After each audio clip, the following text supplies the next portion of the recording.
గౌరవనీయులు Balamallu sound పెంచమన్ BRS రాష్ట్ర కార్యవర్గ సభ్యులు జిల్లా పార్టీ అధ్యక్షులు గౌరవనీయులైన ప్రజాప్రతినిధులు మాజీ ప్రజాప్రతినిధులు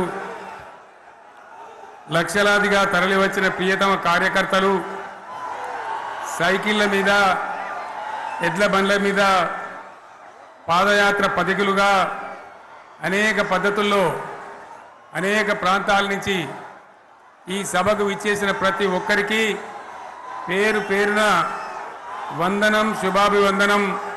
మీ అందరికీ కూడా తెలంగాణ రజతోత్సవ శుభాకాంక్షలు నేను తెలియజేస్తా ఉన్నాను.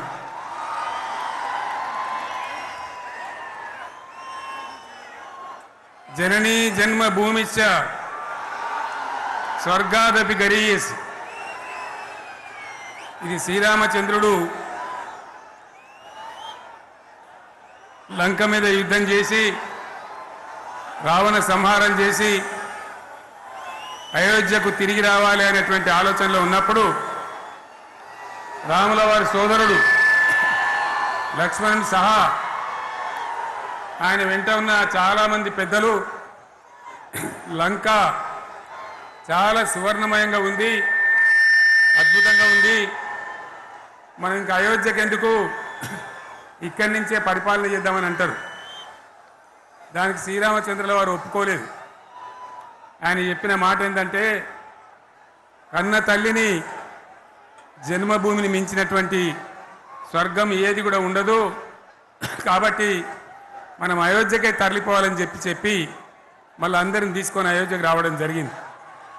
అదే స్ఫూర్తితోని చాలా గందరగోళ స్థితిలో ఉన్నటువంటి, దిక్కు తోతని స్థితిలో ఉన్నటువంటి, ఆత్మహత్యలకు ఆలవాలమైనటువంటి, వలసలకు నిలయమైనటువంటి ఒక ఘోరమైన ఆపదలో వలసవాదుల విషకౌగిలిలో చిక్కి నలిగిపోతున్న తెలంగాణ రాష్ట్రాన్ని ఎట్టి పరిస్థితుల్లో విముక్తి చేయాలని, స్వరాష్ట్రం సాధించాలని, జననిని జన్మభూమిని మించిన వేరేది లేదని చెప్పి నేను ఒక్కడిగా బయలుదేరి ఆనాడు తెలంగాణ ఉద్యమానికి శ్రీకారం చుట్టడం జరిగింది.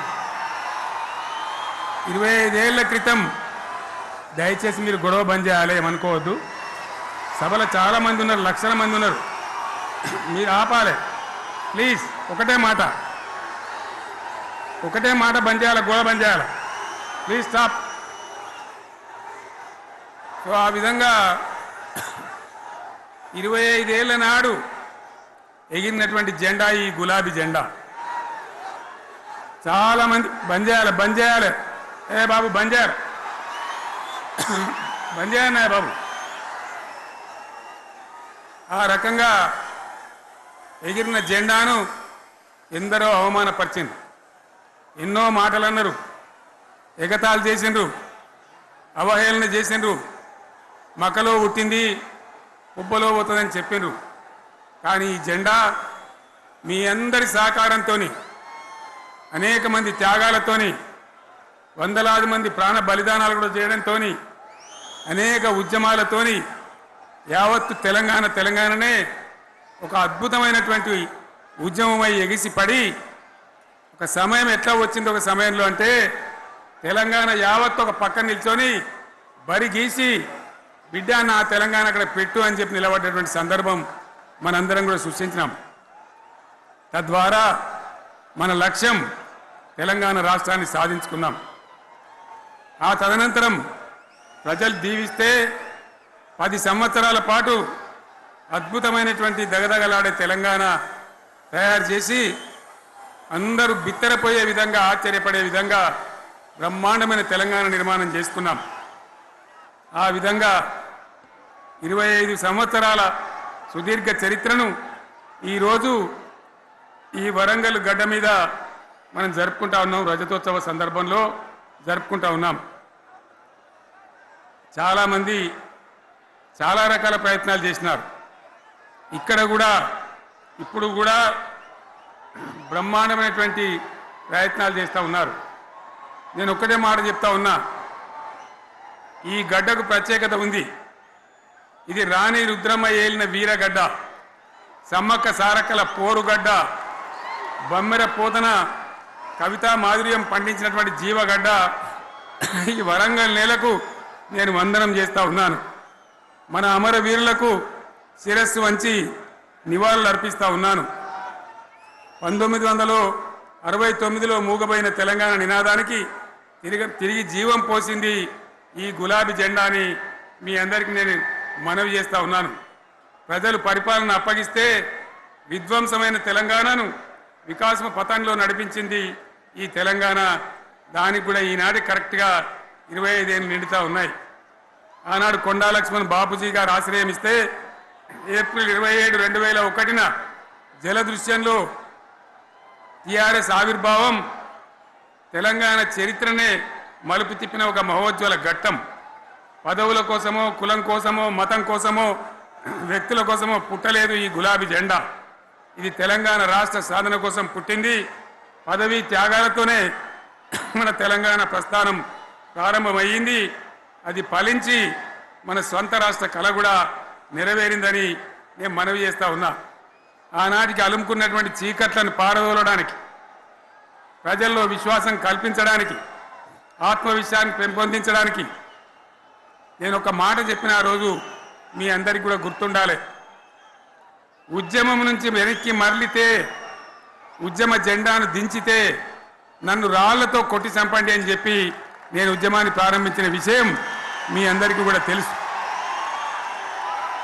ఆ తదనంతరం జరిగినటువంటి స్థానిక పంచాయతీ ఎన్నికల్లో, ఆ తదనంతరం జరిగినటువంటి సిద్దిపేట ఉప ఎన్నికలో ప్రజలు బ్రహ్మాండంగా ప్రాణం పోసి ఊపిరిలిదితే అద్భుతంగా ఉద్యమం ముందుకు పురోగమించిన విషయం మనకు తెలుసు. 60 ఏళ్ల సమైక్య పాలనలో తెలంగాణది ఎంత గోస, ఎంత దుఃఖం, ఎంత వేదన, ఎంత హింస, ఎంత అణిచివేత చూసినామో మనందరికీ కూడా బాగా తెలుసు. గోదావరి కృష్ణనీళ్ళు దక్కకుండా తరలిపోతే తల్లి సనుబాలకు నోచని పిల్లల్లాగా తెలంగాణ బిడ్డలు రోధించారు. కరువుల కాటకాలకు గురయ్యారు. అర్ధరాత్రి కరెంట్లు పెట్టబోయి పాములు గుట్టి, తేలు గుట్టి చాలా భయంకరంగా అనాథల్లాగా చనిపోయినారు. ఆ రకంగా జరుగుతూ ఉంటే ఇక్కడ ఉన్నటువంటి ఆనాడు కాంగ్రెస్లో, టీడీపీలో ఉన్నటువంటి నాయకులు పదవుల కోసం పెదవులు మూసిండ్రు తప్ప ఏనాడు నోరు తీసి కొట్టాడలేదు. గులాబీ జెండా ఎగిరేదాకా కనీసం తెలంగాణ సోయిని కూడా ప్రదర్శించలేకపోయినారు. మీ అందరికీ తెలుసు, తెలంగాణ కోసం అవసరమైన ప్రతి సందర్భంలో పదవులు త్యాగం చేసిన వాళ్ళు బీఆర్ఎస్ బిడ్డలు అని చెప్పి నేను గర్వంగా మనవి చేస్తా ఉన్నా. కానీ పదవుల కోసం తెలంగాణను ఆగం చేసిన వాళ్ళు ఆనాడు ఉన్నటువంటి కాంగ్రెస్ నాయకులు అని చెప్పి కూడా నేను మనవి చేస్తా ఉన్నా. చంద్రబాబు నాయుడు ఆనాడు ముఖ్యమంత్రిగా ఉండి ఎంత ఘోరమంటే హైదరాబాద్ నడిబొడ్డున ఉండే తెలంగాణ గడ్డలో ఉండేటువంటి రాజధానిలో మన శాసనసభలో తెలంగాణ పదాన్నే నిషేధించినాడు. తెలంగాణ అనవద్దని స్పీకర్ ద్వారా రూలింగ్ ఇప్పించినారు. ఇదే జిల్లాకు చెందినటువంటి ప్రణయ్ భాస్కర్ గారు ఆ రోజు ఎమ్మెల్యేగా శాసనసభలో తెలంగాణ అంటే అది నేరమైనట్టుగా పరిగణించి తెలంగాణ పదాన్ని నిషేధించేటువంటి ప్రయత్నం చేసినారు. మిత్రులారా, మీకు అందరికీ చరిత్ర తెలుసు. ఆనాడైనా, ఏనాడైనా, ఈవెన్ ఈనాడైనా తెలంగాణకు విలన్ నంబర్ 1 కాంగ్రెస్ పార్టీ అని మనవి చేస్తా ఉన్నా. మనందరికీ కూడా తెలుసు ఆ విషయం. తెలంగాణ హైదరాబాద్ స్టేట్ పేరుతో ఉన్ననాడు ప్రజలు వద్దంటుంటే కూడా బలవంతంగా తెలంగాణను ఆంధ్రాతో కలిపిన వాళ్ళే. ఏందా బాబు, ఏందా పనిలేదా? రెడ్డి ఎవరెవరు పోండి, మీకేం పని లేదా? ఈ 10 మంది కాదు కదా, సభ అంతా ఉంది కదా, ఉండండి, కామ్గా ఉండండి, డిస్టర్బ్ చేయదు మీరు. అట్లా బలవంతంగా ఆనాడు ఆంధ్రలో విలీనం చేసింది కాంగ్రెస్ పార్టీ, జవహర్లాల్ నెహ్రూ. 69లో ఉద్యమం వస్తే 400 మంది తెలంగాణ బిడ్డలను పిట్టల్లాగా కాల్చి చంపింది ఇందిరాగాంధీ ప్రభుత్వం, ఆనాడు ఉన్నటువంటి కాంగ్రెస్ పరిపాలన. మళ్ళీ 2001 నుంచి మనం విజృంభిస్తే నంగనాచిలాగా ఇదే కాంగ్రెస్ వచ్చి మన బలాన్ని మన ఊపును చూసి పొత్తు పెట్టుకొని తెలంగాణ ఇస్తామని నమ్మబలికి మనతో పొత్తు పెట్టుకున్నది కూడా మీరు చూసినారు. మళ్ళా ఎగ్గొట్టే ప్రయత్నం చేసినారు. 14 ఏళ్ళు ఏడిపించినారు. అది మీ అందరికి తెలుసు. వాళ్ళు ఎట్టెట్లా చేస్తూ ఉంటే వాళ్ళ మోసాన్ని కప్పేయడానికి నేను ఇదే జయశంకర్ సార్ కలిసి 36 పార్టీలతోని సమ్మతి లేఖలు తెచ్చినాం. దేశ రాజకీయ వ్యవస్థను మొత్తం ఒప్పించినాం. కాంగ్రెస్ మెడలు వంచినాం. అప్పటికి కూడా ముందుకు రాకపోతే కేంద్ర మంత్రి పదవుల్లో ఉన్నటువంటి మేమందరం ఇక్కడ రాష్ట్రంలో మంత్రులుగా ఉన్నటువంటి మిత్రులు అందరం కూడా రాజీనామాలు వాళ్ళ ముఖాన కొట్టి బయటకు వచ్చి మళ్ళా ఉద్యమ జెండాలు పట్టుకున్నాం. ఆ తర్వాత కూడా కదిలిసి రాకపోతే నేను ప్రాణాలకు తెగించి చివరికి ఆమరణ దీక్షకు పునుకున్న సంగతి కూడా మీకు తెలుసు. ఆ సందర్భంలో భయపడ్డ కాంగ్రెస్ పార్లమెంట్లో ప్రతిపక్షాలన్నీ కాంగ్రెస్ గొంతు పట్టుకుంటే అప్పుడు దిగివచ్చి తెలంగాణ కోసం ప్రకటన చేసిన విషయం మీకు తెలుసు. మళ్ళీ ప్రకటన వెనక్కి తీసుకొని మళ్ళా వెనుకకు పోయినారు. ఆ తర్వాత సకల జనుల సమ్మె కావచ్చు, సాగర హారాలు కావచ్చు, వంట వార్పులు కావచ్చు, అనేక రూపాలలో విజృంభించి మళ్ళీ భయంకరమైన పోరాటం చేసినాం. మళ్ళీ 3 ఏళ్ల తర్వాత వాళ్లకు రాజకీయ అవసరం ఏర్పడి ఆనాడు వచ్చి మళ్ళీ తెలంగాణ ఇస్తామని ప్రకటించి వాళ్ళకి ఇష్టం లేకపోయినా తెలంగాణ సృష్టించినటువంటి ఆ సుడిగాడుపులుగా తట్టుకోలేమని భయపడి తెలంగాణ ఇచ్చిన విషయం కూడా మీకు తెలుసు. తదనంతరం ప్రజలు మనకు అధికారం ఇచ్చినారు. దాన్ని మనం ఏదో అధికారం అనుభవించడానికి తీసుకోలే, బాధ్యతగా తీసుకున్నాం. ఎంత బ్రహ్మాండంగా పనిచేసినాం. రాష్ట్రాన్ని మన చేతిలో పెడితే ఎక్కడున్న తెలంగాణను ఎక్కడ తీసుకొని పోయినాం. అనేక రంగాలలో please please please please please ఒకటే మాట. ఏ బాబు ఇక్కడ నేను మాట్లాడుతున్నా, అక్కడ మీరు మాట్లాడుతున్నా, మీకు ఏమైనా అర్థం ఉన్నదా? ఏది అర్థం కావాలి ప్రజలకు? ఏం పని లేదావా? ఇదేం పద్ధతి? మీరు పార్టీ కార్యకర్తలేనా? సైలెన్స్ ఉండండి. అంతమంది నన్ను లక్షల మంది మీరు 10 మంది ఏందా ఇక్కడ? 10 నిమిషాలు సైలెంట్గా ఉండలేరా? చివరిలో బాగా చెప్తాం, స్లోగా అద్భుతంగా దుంకుదాం, స్టేజ్ ఎత్తు దుంకుదాం. మీరు బాధ్యత చూడాల్సింది ఏంటంటే మీరు అరవడం బంద్ చేయండి. ఇంతమంది ఉన్నారు. ఏం సీఎం పని లేదా నీకు? మళ్ళీ అందరు ఇళ్ళకి చేరుకోవద్దా? క్షేమంగా పోవద్దా? ఎక్కడెక్కడి నుంచో దూరం నుంచి ఎక్కిన వాళ్ళు ఉన్నారు. 10 నిమిషాలు మీరు సైలెంట్గా ఉండండి. ముందరిన వాళ్ళు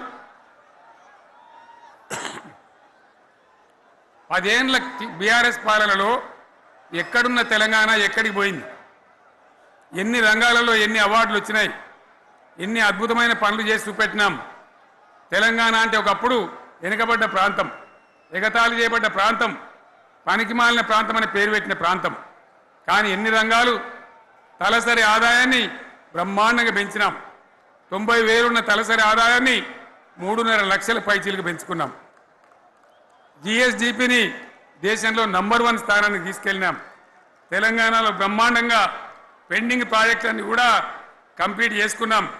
కల్వకుర్తి కావచ్చు, నెట్టెంపాడు కావచ్చు, భీమా కావచ్చు, ఎల్లంపల్లి కావచ్చు, మిడిమానేరు కావచ్చు, అక్కడ మేఘాల మీద పనిచేసి దాన్ని అంతా కూడా కంప్లీట్ చేసి ఒక్క పాలమూరు జిల్లాలోనే 10 లక్షల ఎకరాలకు సాగునీళ్ళు ఇచ్చుకున్నాం. బ్రహ్మాండమైనటువంటి ఇరిగేషన్ ప్రాజెక్టులు కంప్లీట్ చేసుకున్నాం. 3.5 లక్షల టన్నుల వడ్లు పండించే స్థాయికి తెలంగాణను తీసుకొని పోయినాం. వరంగల్ గడ్డ కోసం, ఇదే జిల్లా కోసం పెండింగ్లో ఉన్న దేవాదుల ప్రాజెక్టును కంప్లీట్ చేసి ఈ గడ్డకు నీళ్లు తెచ్చుకున్నాం. 3 ఏళ్లలో కాళేశ్వరం ప్రాజెక్టు కట్టుకున్నాం. వాగుల మీద, వంకల మీద చెక్ డ్యాములు కట్టుకున్నాం. మిషన్ కాకతీయ పేరు మీద చెరువులన్నిటి పూడికలు తీసుకున్నాం. ఒక అద్భుతమైన తెలంగాణను తయారు చేసుకున్నాం. పడావు భూములన్నీ పంట పొలాలుగా మార్చుకున్నాం. ఆనాడు బీఆర్ఎస్ పాలనలో చెరువుల నిండా జలరాశులు, రైతుల కళ్ళాల నిండా ధాన్య రాశులతోని బ్రహ్మాండంగా తెలంగాణ అద్భుతంగా పురోగమించిన విషయం మీకు తెలుసు. పంజాబ్ను తలదన్నే పంటలు పండించిన విషయం కూడా మీ అందరికీ తెలుసు అని నేను మనవి చేస్తా ఉన్నా. రైతు కష్టమేందో నాకు తెలుసు. నేను స్వయంగా రైతును కాబట్టి రైతాంగాన్ని కడుపులో పెట్టి చూసుకున్నాం. మీ అందరికి ఒక మాట చెప్తా ఉన్నా, ఈ దేశంలో షేర్షా సూరి అని ఒక రాజు ఉండే. ఆయన కాలంలోనే రెవెన్యూ సంస్కరణలు తెచ్చినారు. నేను చెప్పే మాట మంచి వినాలి మీరు. చరిత్ర పొడుగుతో చూస్తే షేర్షా సూరి నుంచి స్వతంత్ర భారతం వచ్చిన తర్వాత ప్రజాస్వామ్య ప్రభుత్వాలు కూడా రైతుల దగ్గర రకరకాల శిస్తులు వసూలు చేసినారు, రైతుల దగ్గర డబ్బులు వసూలు చేసినారు, తహసీల్ రకాలు వసూలు చేసినారు, నీటి తీరువాలు వసూలు చేసినారు. కానీ రైతును చూడాలని వాడు అందుకోలే. భారతదేశంలోనే ఎక్కడ కూడా లేని స్కీమ్. నన్ను వాళ్ళు అడగలే, ఎలక్షన్లలో చెప్పలే. నాకు నేనుగా ఆలోచించి, ప్రభుత్వమే ఆలోచించి రైతు బంధు పథకాన్ని తెచ్చినాం. చాలా బ్రహ్మాండంగా రైతు బంధు పథకాన్ని అమలు చేసినాం. రైతాంగానికి ఎటువంటి కరెంట్ ఇచ్చినాం, ఎంత అద్భుతమైన కరెంట్ ఇచ్చినాం. ఆంధ్ర వలసవాద ముఖ్యమంత్రులు ఏం మాటలు మాట్లాడినారు. తెలంగాణ వస్తే కారు చీకట్లు అవుతాయి, మీకు కరెంటే రాదు, మీకు పంటలు పండియే రాదని చెప్తే వాళ్ళ నోర్లు మోయించేలాగా ఉత్తమమైనటువంటి ట్రాన్స్ఫార్మర్ కావాలన్నటువంటి మోటార్లు కావాలన్నటువంటి నాణ్యమైన కరెంటును 24 గంటలు సప్లై చేసినాం. రైతు ఇంట్లో కూర్చుంటే పొలాల కాడ బోర్లు దుంకినాయి. మీరందరూ కళ్ళారా చూసినారు. నాకంటే ఆ విషయం మీకే ఎక్కువ తెలుసు. అదేవిధంగా రైతులు చనిపోతే 2 ఎకరాలు 3 ఎకరాలు ఉన్న రైతులు ఏముంటుంది, వాళ్ళకి ఆదాయం ఉండదు. వాళ్ళు సస్తే బీఆర్ఎస్ రాకముందు పట్టించుకున్న నాతుడు లేడు. అదే బీఆర్ఎస్ వచ్చిన తర్వాత రైతు బీమా ఇచ్చి వాళ్ళు చనిపోయినాక 8 రోజుల్లోనే వాళ్లకు రైతు బీమా అందే విధంగా ఆనాడు చర్యలు తీసుకున్నాం.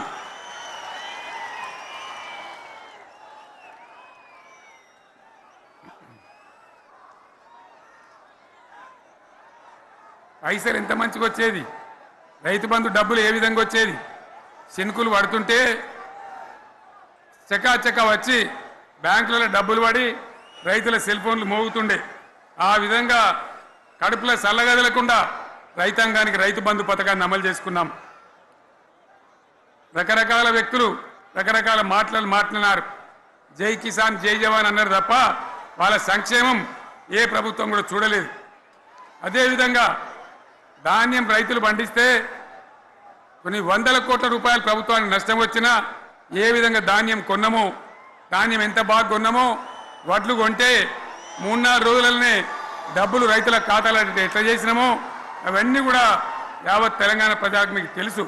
అంతకుముందు మధ్య దళారుల పాలు ఎన్నో రకాల బాధలు, 7,500 కొనుగోలు కేంద్రాలు పెట్టి ధాన్యం ఎట్లా వేసినామో కూడా మీ అందరికీ బాగా తెలుసు. మరి ఇదంతా కూడా బ్రహ్మాండంగా జరిగింది. ఎన్నో పనులు, మిషన్ భగీరథ ఎన్నికల ప్రణాళికలు చెప్పలే, ఓట్ల ప్రచారం అప్పుడు చెప్పలే, గవర్నమెంటే చేసింది. ఇంటింట నల్లబెట్టి ప్రజలకు అందియడం జరిగింది. రైతు బంధు కానీ, రైతు బీమా కానీ, కళ్యాణ లక్ష్మి కానీ, కేసీఆర్ కిట్ కానీ, కంటి వెలుగు లాంటి ప్రోగ్రాం కానీ ఎవరు అడిగిన నన్ను ఎవరు అడగలే. అయినా మా అంతల మేమే మన రాష్ట్రం మన ప్రజలని వాళ్ళని బాగు చేసుకోవాలని చేసినాం. చెరువులలో చేపలు పెంచాలని ఎవరు అడిగిన నన్ను, ఎవరు డిమాండ్ చేసినారు, వాళ్ళకు వృత్తి పని దొరకాలని, మత్స్యకారులను ప్రోత్సహించాలని చెరువులలో చేపలు పెంచినాం. లక్షలాది గొర్రెలను పంపిణీ చేయమని ఎవరు ధర్నా చేయలే, ఎవరు అడగలే.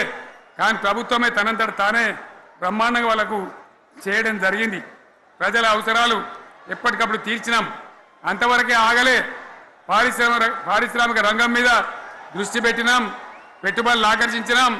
సుమారు 20 నుంచి 25 లక్షల మంది పిల్లలకు ఉద్యోగాలు ఇప్పించే ప్రయత్నం చేసినాం. 40 కోట్లు మాత్రం ఉన్న ఐటీ ఎగుమతులు 2.5 లక్షల కోట్లకు పెంచగలిగినాం. ఐటీ రంగంలో 7 లక్షల మందికి ఉద్యోగాలు కొత్తగా వచ్చినాయి.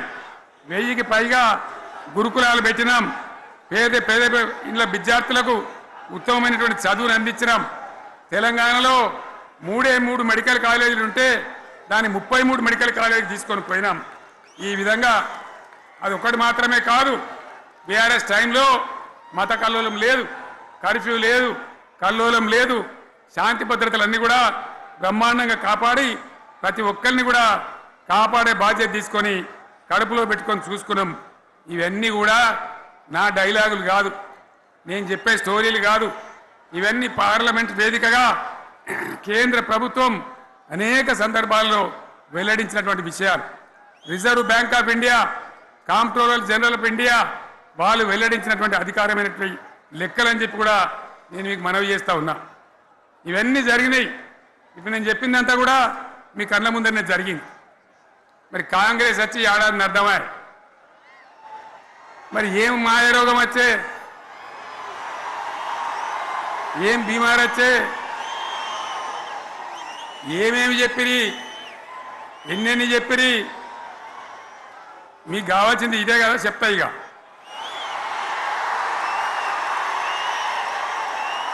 వాళ్ళ కథ చెప్పే ముందు మన కథ కూడా చెప్పాలి కదా. ఏమేం మాటలు మాట్లాడినరు?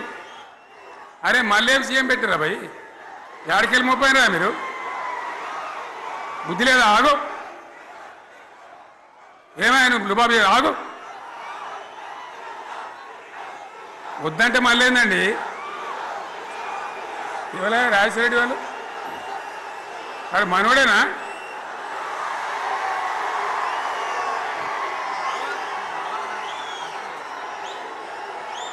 ఎన్నెన్ని మాటలు చెప్పిరి, వరుస బట్టి గోల్మాల్ దింపుట్ల కాంగ్రెస్ను మించిన వాళ్ళు లేడు, అబద్ధాలు చెప్పుట్ల కాంగ్రెస్ను మించిన వాళ్ళు లేడు. ఎన్ని చెప్పిరి? ఇక్కడ ఉన్నోళ్ళు జాలరని ఉన్న గాంధీలు లేని గాంధీలు డూప్లికేట్ గాంధీలు అంతా ఢిల్లీకి వెళ్ళి కూడా దిగిరి, చప్పట్లు కొట్టి డాన్సులు చేసిన స్టేజీల మీద. ఒకటి చెప్పిండ్రా, ఏమిత్తాడా కేసీఆర్ రైతు బంధు 10,000 ఇస్తాడు, మేము 15 ఇస్తాం చెప్పిండ్రా? చెప్పిండ్రా లేదా? చెప్పిండ్రా? ఈచుడు ఇచ్చుడు కాదు, చెప్పిండ్రా? 10,000కు 15,000 ఇస్తామని అన్నారా? కేసీఆర్ పెన్షన్లు 2,000 ఇస్తాడు, మేము 4,000 ఇస్తాం చెప్పిండ్రా? ఇంకేం చెప్పిండ్రు? కేసీఆర్ ఇంట్లో ఇద్దరుంటే ఒకరికే ఇస్తాడు, మేము ముసలోనికి ఇద్దరికి ఇస్తాం చెప్పిండ్రా?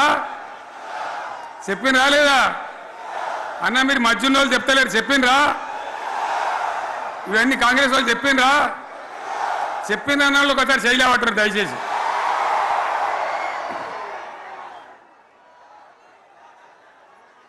దివ్యాంగులకు కేసీఆర్ 4,000 ఇస్తాడు పెన్షను, మేము 6,000 ఇస్తామని అన్నారా? ఇక చదువుకునే ఆడిపోరగాళ్ళకు స్కూటీలు కొనిస్తామని కొనిచ్చారా? అన్నారైతే అన్నారు కదా. విద్యార్థులకేమో విద్యా కార్డు ఇస్తామని, 5 లక్షల గ్యారంటీ కార్డు, బ్యాంక్ కార్డు ఇస్తామని. ఇట్లా ఎన్ని మాటలు చెప్పారు? ఇక ఉరుకురి ఒకరినికోడు ఉరుకురి 2 లక్షల లోన్ తెచ్చుకొని డిసెంబర్ 9 నాడే కథం, ఒక కలంపోడుతోనే కథం అన్నారా? అన్నారా? మరి చేసిండ్రా? చెయ్యలే. ఇక వడ్లు కొంటే వడ్లు కాదు, ఆనాడు మనమే కొనుగోలు కేంద్రాలు పెట్టి కనీసం మద్దతు ధర వచ్చేటట్టుగా మొలకొచ్చినా తడిసిపోయినా రంగు మారినా రైతులు కాబట్టి మన బిడ్డలు కాబట్టి గవర్నమెంట్కు 500 కోట్ల నష్టం వచ్చినా సరే మొత్తం కొనురాని నేను చెప్పినా కొనిపించిన బాధ కాలే. వాళ్ళేం చెప్పినారు? పబ్లిక్ను బోల్తా కొట్టేయడానికి మేము క్వింటాల్కి 500 బోనస్ ఇస్తాం, మక్కలకి ఇస్తాం, వడ్లకి ఇస్తాం, ప్రతి పంటకి ఇస్తాం చెప్పిండ్రా? ఇటువంటివి చెప్పుడే కాదు, వీటితోని ఇంకొక 420 హామీలు చెప్పాను. వాళ్ళ నోటికి మొక్కాలి. కళ్యాణ లక్ష్మి కేసీఆర్ ₹1,00,000 ఇస్తాడు, మేము వస్తే తులం బంగారం కూడా కల్పిస్తామని అన్నారా? ఏమన్నా నత్తందా?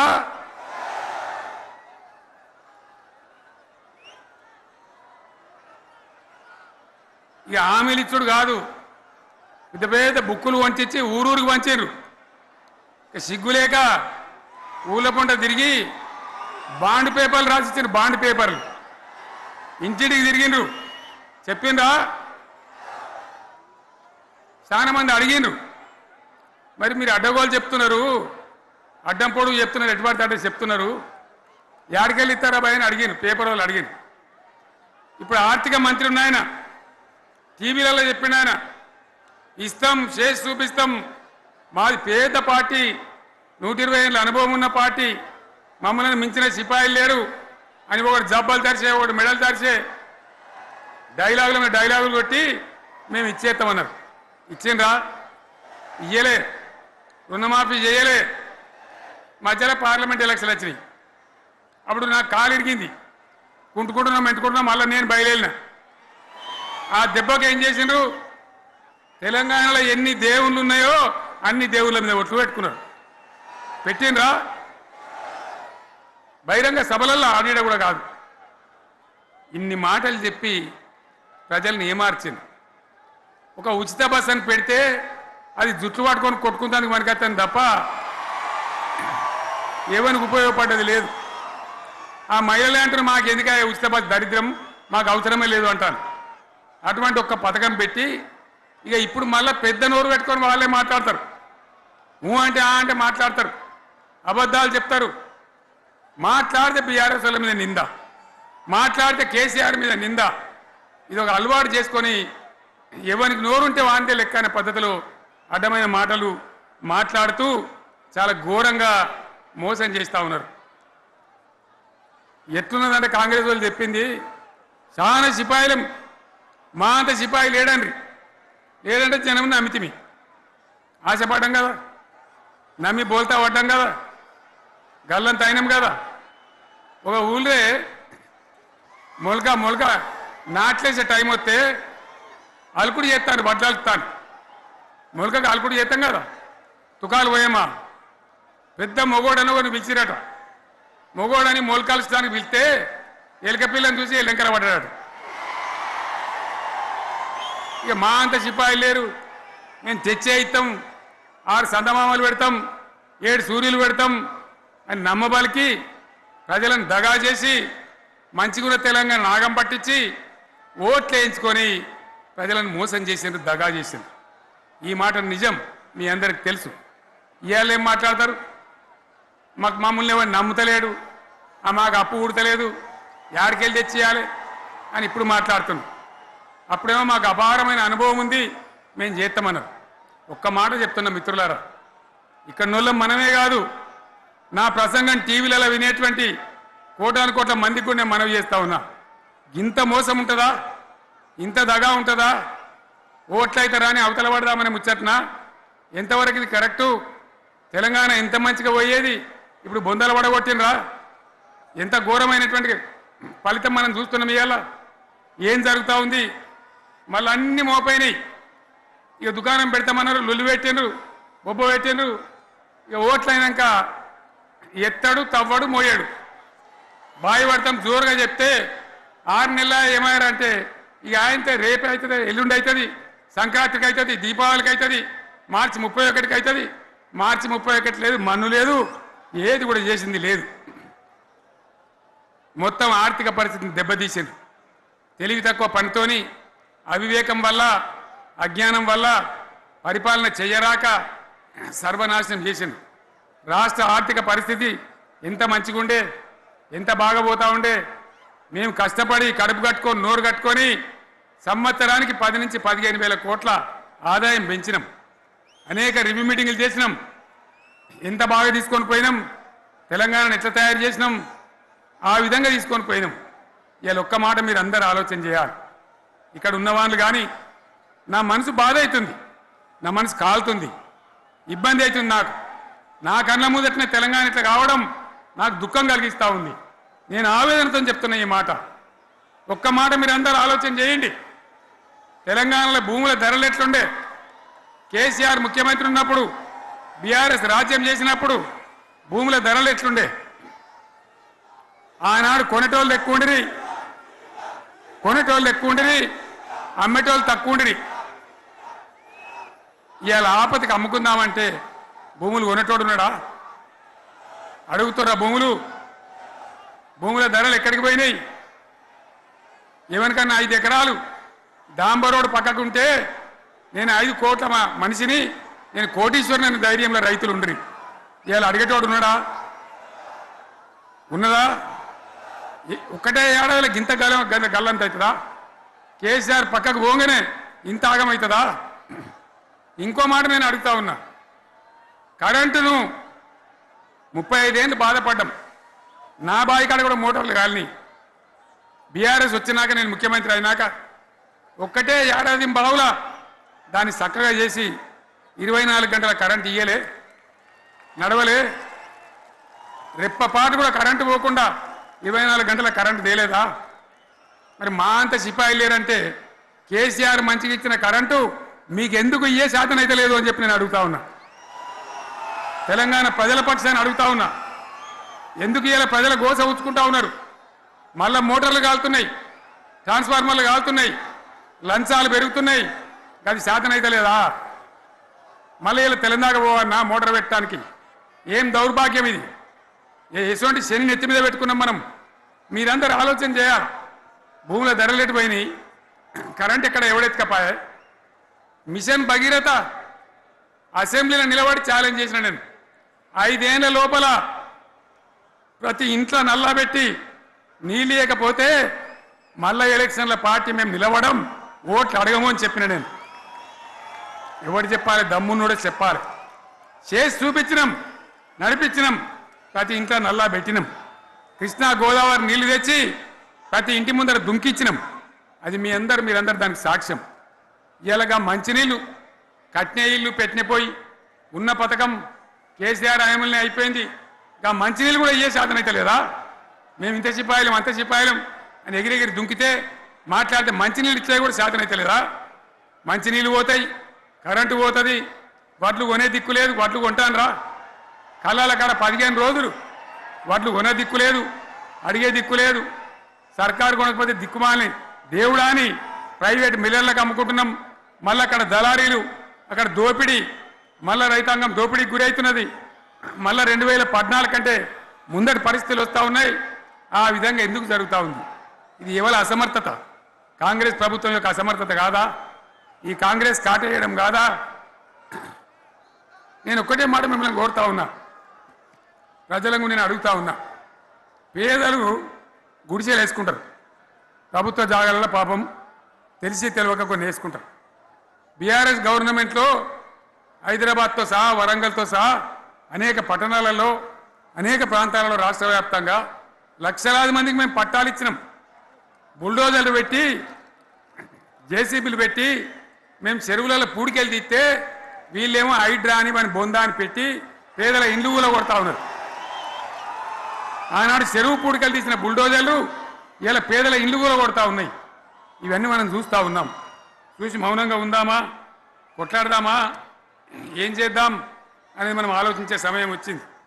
దేశాన్ని నంబర్ 1 స్థాయిలో నిలబెడితే ఇవాళ 14వ స్థాయికి 15వ స్థాయికి తీసుకొని పోయినారు.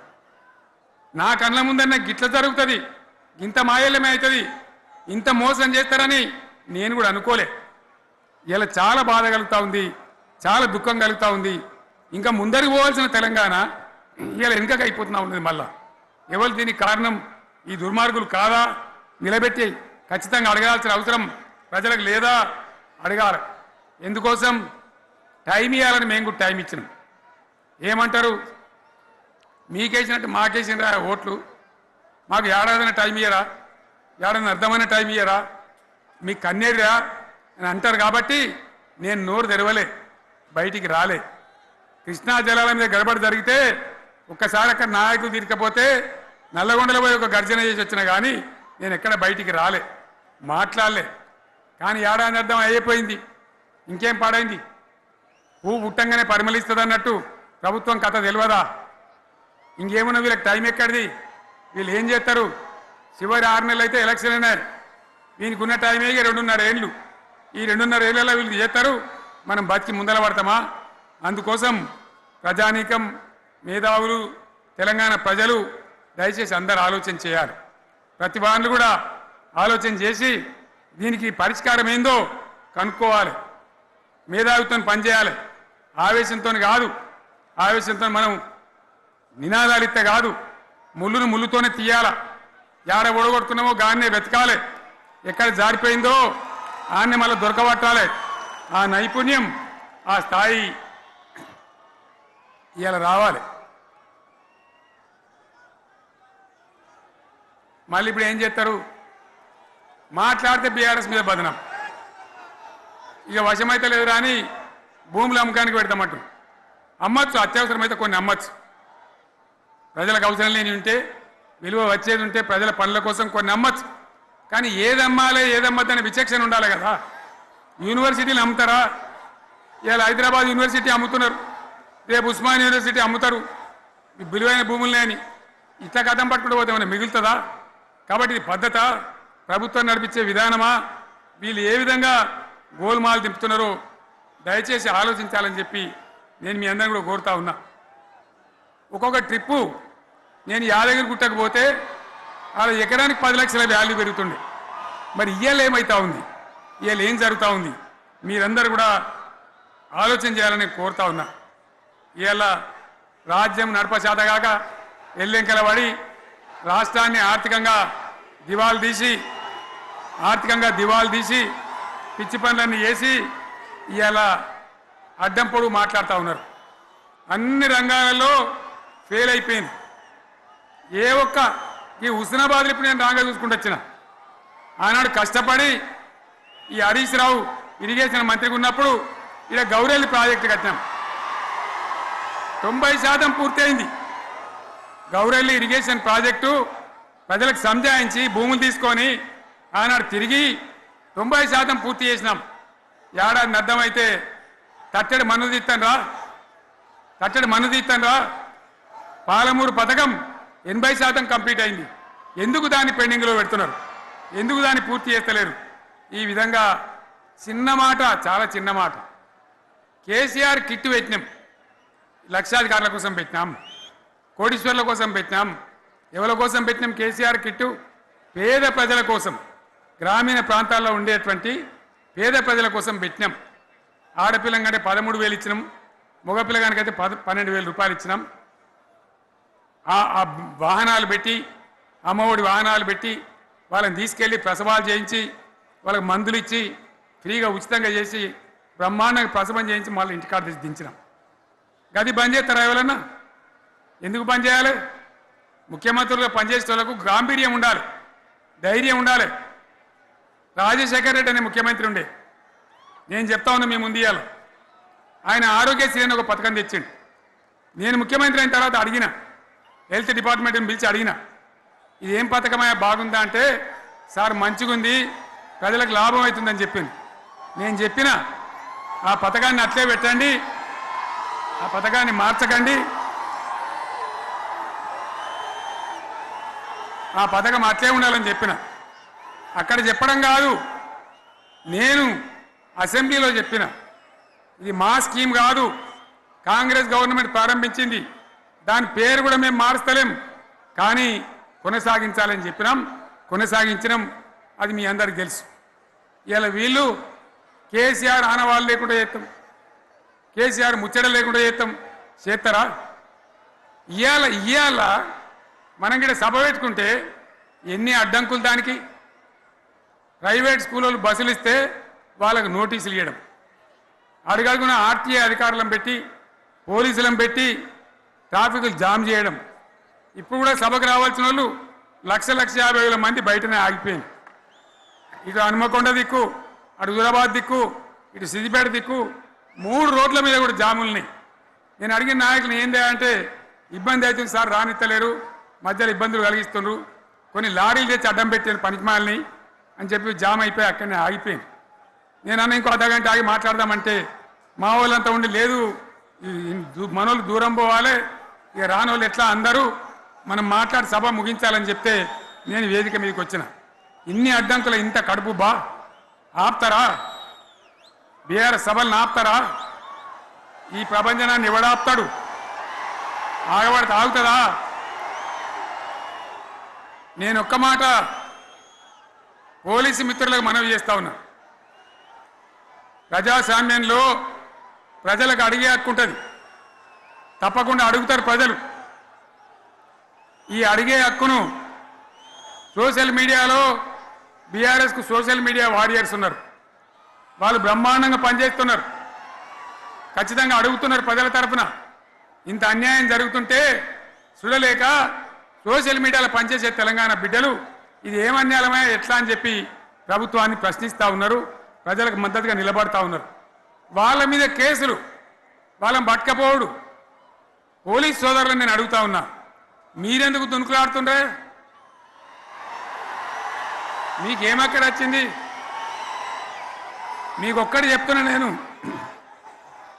గ్యారంటీగా పోలీసు మిత్రులారా, ఇవాళ పోయి రాత్రి మీ డైరీలలో రాసుకోండి, మీ డైరీలలో రాసి పెట్టుకోండి. 100కు 100% ఇలా తెలంగాణ చెలరేగిన పరిస్థితికి మళ్ళా వచ్చేది బీఆర్ఎస్ గవర్నమెంటే.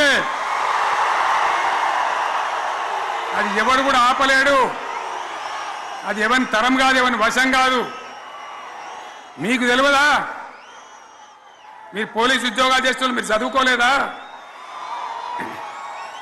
మీకు కూడా విజ్ఞానం ఉంది కదా? వీళ్ళు దొంగ వాగ్దానాలు చేయలేదా? ప్రజలను మోసం చేయలేదా? ప్రజాస్వామ్యంలో ప్రజలకు అడిగే హక్కు లేదా? మీరెందుకు కేసులు పెడుతున్నారు? నాకు అర్థం కాదు. మీరెందుకు దునుకులాడుతున్నారు? మీరెందుకు బలైతారు? రేపు మీకు రాజకీయాలు ఎందుకు? మీ డ్యూటీ మీరు చేయండి. మేము బీఆర్ఎస్ ఎప్పుడు శాసనాన్ని ఉల్లంఘించాం, చట్టాలను ఉల్లంఘించాం. అయినా నేను ఒక్క మాట మళ్ళీ చెప్తా ఉన్నా, మీకు ఆల్రెడీ చెప్తా ఉన్నారు పార్టీ నుంచి, ఎక్కడ ఎవరిని మీ మీద అన్యాయం కేసులు పెట్టినా మన టీఆర్ఎస్ లీగల్ సెల్ వీరులు ఉన్నారు, మీ భయపడే అవసరం లేదు. న్యాయస్థానాలని అక్కడ పోరాటం చేద్దాం. మీకు అండగా కేసీఆర్ ఉంటాడు, బీఆర్ఎస్ ఉంటుంది, అందరం ఉంటాం. ఇక ఈడికెళ్ళి నేను కూడా ఊకోను, నేను బయలుదేరతా. యాందాకైనా మంచిదే. ఎవరెవరి సంగతి ఏందో, ఎవరైనా లెక్కేందో అన్ని కూడా లెక్కలు తీద్దామని మనవి చేస్తా ఉన్నా. ఈ రకంగా మనం ముందుకు పోవాలి. ఒక్క మాటలను ఉన్నదా? ఇవాళ ఈ ప్రభుత్వం, ఈ కాంగ్రెస్ నయవంచక ప్రభుత్వం సంక్షేమంలో ఫెయిల్, మంచినీళ్ళలో ఫెయిల్, పొలాలకు నీళ్ళు ఇవ్వడంలో, సాగు నీళ్ళలో ఫెయిల్, కరెంటు సరఫరాలో ఫెయిల్, రైతు బంధులో ఫెయిల్, విత్తనాలు ఎరువులు సరఫరాలో ఫెయిలేనా? ధాన్యం కొనుగోళ్లలో ఫెయిల్, పల్లెలు పట్టణాల అభివృద్ధిలో ఫెయిల్, భూముల ధరలు పెంచడంలో ఫెయిల్. మరి దేంట్లో పాస్ అయిండు?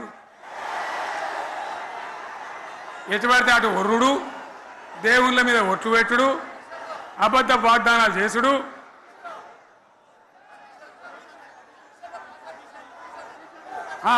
కమిషన్ అట 20-30% కమిషన్లు తీసుకున్నాడు, సంచులు నింపుడు, సంచులు మోసుడు. అంతేనా? కరెక్టేనా ఈ మాట? అన్నా కరెక్టేనా? నేను చెప్పి అన్ని ఫెయిల్ అయిందా ఈ ప్రభుత్వం? నిజమైతే ఒకసారి చేతులు లేవటరు దయచేసి, స్టేజ్ మీద లేవటరా? ఫెయిలేనా? ఈ మాట 20%-30% కమిషన్లని నేను అంటలేను. ఎవరన్నారు? స్వయంగా ఆర్థిక మంత్రి ఛాంబర్కు పోయి 200 మంది కాంట్రాక్టర్లు వాళ్ళు లొల్లిపెట్టి మమ్మల్ని 20-30% కమిషన్ అడుగుతుండ్రు, ఇది ఏమన్యాయం అని చెప్పి సెక్రటేరియట్లో చెప్పిన మాట నేను చెప్తా ఉన్నా. ఈ విధంగా మాజీ సర్పంచులు పాపం వాళ్ళు పనిచేసిన మా బిల్లులు ఇవ్వమనంటే వాళ్ళ గోస ఉంచుకుంటా ఉన్నారు. వాళ్ళేం పాపం చేసిండ్రు? ఈ విధంగా ఘోరం. ఇంకా ఈ అందానికి ఏం మాట్లాడతారు? కేసీఆర్ నువ్వు రా అసెంబ్లీకి, నీ కాయగూరకుడు ముచ్చట్లు తింటానికా? పిల్లలు అడిగితేనే మీకు జవాబు చెప్తలేరు,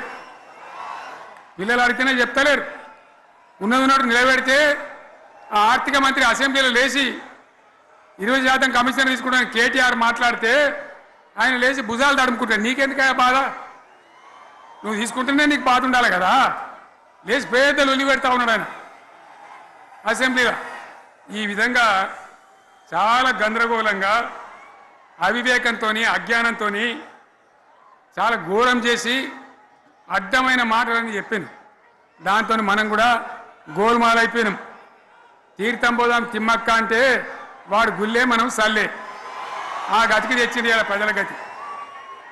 మరి మనం కూడా ప్రజలు కూడా ఆలోచన చేయాలి. ఆవేశం కాదు. గాడిదలకు గడ్డేసి బలరకు పాల్పడితే వస్తాయా? మరి ఇప్పుడు ఏం చేయాలో ఆలోచించాలి.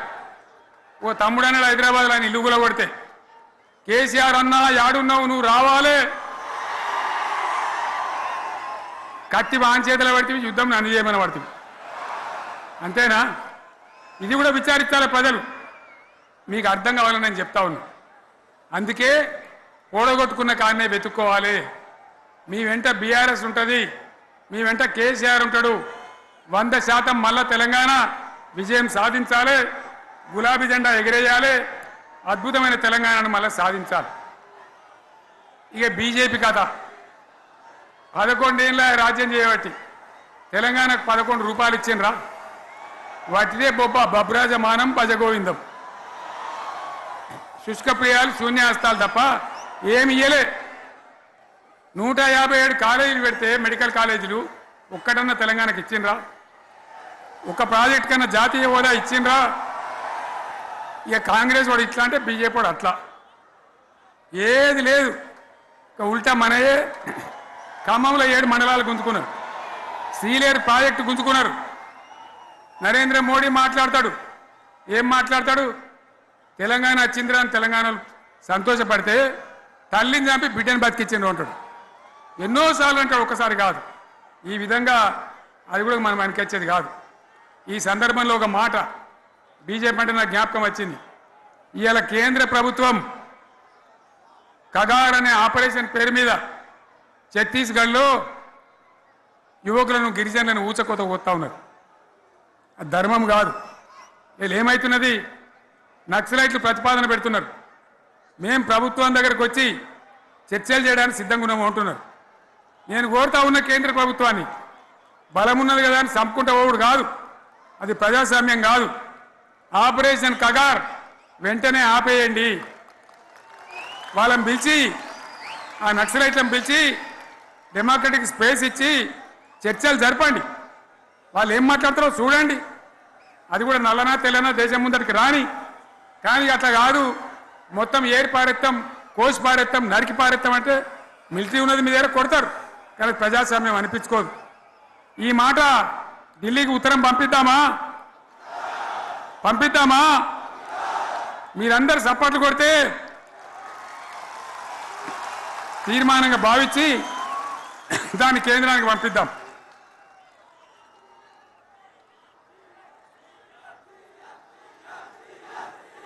ఇక్కడ 30 లేదు.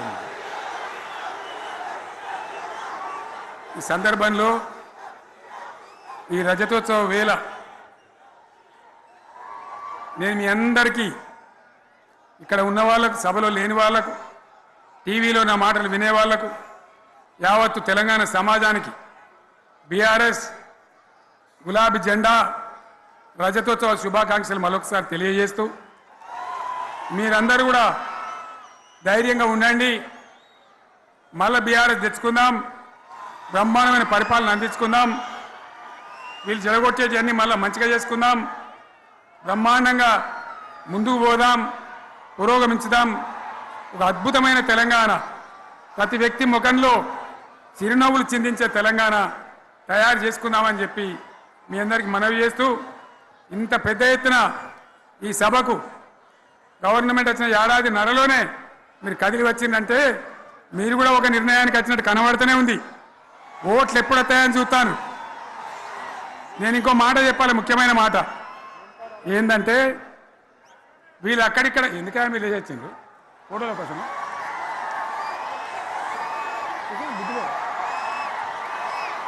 ఒక మాట చెప్పాలి, ఏంటిది? ప్రభాకర్ రెడ్డి అని మా ఎమ్మెల్యే ఉన్నాడు, దుబ్బాక ఎమ్మెల్యే. ఆయనతో ఎవరో హైదరాబాద్లో మాట్లాడితే, అన్న ఇంకా 3 ఏళ్ళు భరించానే ఈ గవర్నమెంటు అని మాట్లాడింది. ఆయన మాట చెప్పిండు విలేకరులు. అలా చూసారా మా గవర్నమెంట్ పడగొడతారట. మేమెందుకు పడగొడతాం రా భయ్? మాకేమైనా కాల్చేరు గులగుల పెట్టినాయా? మేమా కిరికిరి పని చెయ్యం బిడ్డ. మీరే ఉండాలి. ఓట్లు తీసుకున్నారు, చక్కగా పని చేయకపోతే మీ ఈపులు ప్రజలే సాఫ్ చేస్తారు. అంతే కదా? మేము పడగొట్టాం, మీ గవర్నమెంట్ పడగొట్టాం. ఎందుకంటే మీ సంగతి ఏందో మా సంగతి ఏందో ప్రజలకు పూర్తిగా అర్థం కావాలి. గులాబీ సైనికులకు నాకు ఒక్కటే మాట, మనం ఏనాడు మనం పుట్టిందే పదవులు త్యాగం చేసి, పుట్టిందే రాష్ట్ర సాధన కోసం, స్వార్థం కోసం మనం పనిచేయలే. మీ అందరి నాయకులను కార్యకర్తలను నేను కోరేది ఒకటే, తెలంగాణ సమాజం అద్భుతంగా పురోగమించేదాకా మనం పనిచేస్తూనే ఉండాలి. గవర్నమెంట్లో ఉన్నా ప్రతిపక్షంలో ఉన్నా ప్రజల పక్షాన ఉండాలి, ప్రజలకు అండగా ఉండాలి, ప్రజల సమస్యల మీద పోరాటం చేయాలి, వాళ్ళకు అండదండలుగా ఉంటూ పురోగమించాలి. అదే మన కర్తవ్యం. అందులోనే మనకు అన్ని పదవులు వస్తాయి. అది పెద్ద ఇష్యూ కాదు. ఎన్ని వేల మంది మనోళ్ళు ఎంత బ్రహ్మాండంగా ముందుకొచ్చారు. కాబట్టి మీరందరూ కూడా ఆ విధంగా రావాలి. లాస్ట్ మాట, ఈ సభ నిర్వహించినటువంటి మిత్రులు పోచంపల్లి శ్రీనివాసరెడ్డి గారికి, వినయ్ భాస్కర్ గారికి, పెద్ది సుదర్శన్ రెడ్డి గారికి, రవీంద్రరావు ఎమ్మెల్సీ గారికి, వారికి నేను ధన్యవాదాలు చెప్తా ఉన్నా. ఇక్కడ భూములు ఇచ్చి బ్రహ్మాండంగా ఆదరించిన ఈ ఎల్కతుర్తి చుట్టుపక్కల గ్రామాల ప్రజలకు కూడా, రైతులకు కూడా నేను ధన్యవాదాలు తెలియజేస్తా ఉన్నా. ఈ రజతోత్సవ శుభాకాంక్షలు మీ అందరికీ మరొకసారి తెలియజేస్తూ నేను మీరు సెలవు తీసుకుంటా ఉన్నా. జై తెలంగాణ, జై తెలంగాణ, జై తెలంగాణ. ధన్యవాదాలు. ఇప్పుడు లొలిపెట్టరా బాగా లొలిపెట్టారు.